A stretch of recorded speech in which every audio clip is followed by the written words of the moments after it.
Hi, welcome to another dusty day in the shop. Today, you're getting a tour. The reason why I want to do this video now is because I'm still fairly new in this shop.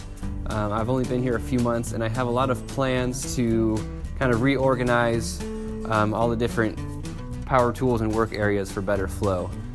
So I kind of want to see the changes that I make over time. So we're going to start in this corner. With this shelving unit, I just threw it together with some pallet wood. It houses my glue and my paint and all my finishes. I have a couple of hand planes. I don't use them very often. I use them mostly to correct mistakes that I make in my projects. If something's not flush, I can just plane it so it is. On this pegboard wall, I have some more hand tools like chisels and speed square. And the few clamps that I do have, I keep up on the shower curtain rod. This is my miter saw station. I have a 10-inch sliding compound miter saw that I got from Harbor Freight. It was my first miter saw, so I didn't want to go too crazy. I wasn't expecting much, but it has surprised me. I like this saw. Down here is my 4-gallon shop vac, and next to that is my little space heater that keeps me somewhat warm on cold, snowy days like today. This is one of the work surfaces that I have. I mostly use it to do glue ups, finish painting, and other types of finishes like that. Over on this side is where I keep my scroll saw. It's a Dremel scroll saw that I got from Amazon. I threw together this stool one day because I was tired of standing all the time, and I mostly sit when I'm at the scroll saw, so it stays over here and it kind of helps maintain all these wires on the ground. And I am constantly looking on Craigslist for tools because that's where I found this guy, the router and the router table, and I use this all the time. This is my DeWalt table saw. I got this from a nearby pawn shop. It is a DeWalt 744, and I have it on this stand that I built on locking casters. Then I just have a few accessories down here, some more saw blades, a couple push sticks, and most importantly, my first aid kit. So on this wall that's opposite to the garage door is all this storage. Some lady gave this to me for free, and my plans were to paint it and sell it, but as it sat in here, I kind of liked having the storage. I keep router bits in here and other miscellaneous items. Down here I keep my extra glue and paint that won't fit up on that shelf over there. Here are a couple jigs that I have for the table saw. I guess you'd call them jointing jigs. I have a long one and a short one. This is the door that leads to the backyard, and this is the door that leads inside the house. Above the garage is this attic where I keep all my lumber, all my cutoffs and scrap wood, and other miscellaneous things to store up there when they're not in use.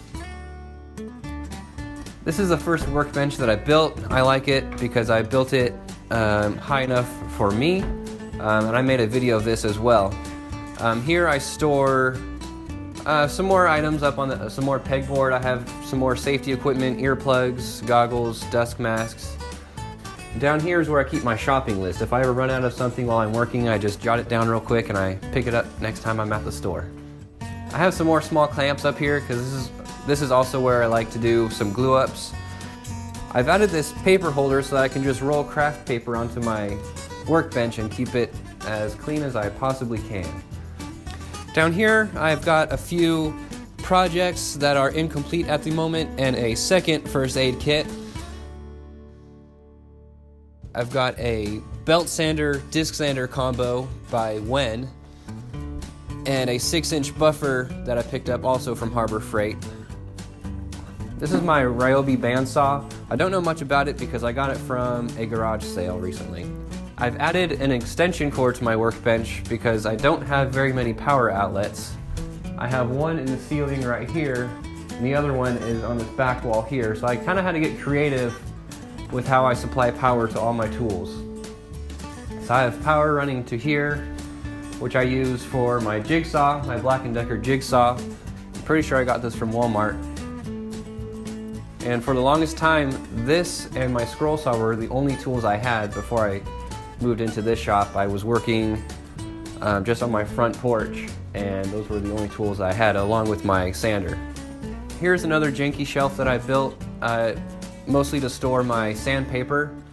Everything from my fine steel wool, fine sandpaper, all the way to my lower grit sandpaper. This is my sander that I think I also got from Walmart. And this bottom shelf is used to hold my drill bits, Forstner bits, and extra blades for my jigsaw.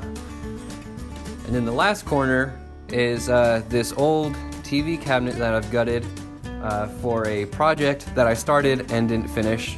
But for now, this is where I keep all my screws and nails and kind of assembly items. I've got my pocket hole jig here. Inside down here is mostly stuff for my car. So this is my one-car garage workshop. Some people may look in here and find it a pretty small place to work. Others may dream of having a place this big. It's all about what you make of it. Like I said, I have some plans in the future to rearrange this space a little bit to make it work better for me. I've read a lot of articles and watched a lot of videos on the topic, so I thought I would make a video as well. So thanks for watching, and I'll look forward to sharing more videos with you of projects that I make here in my shop.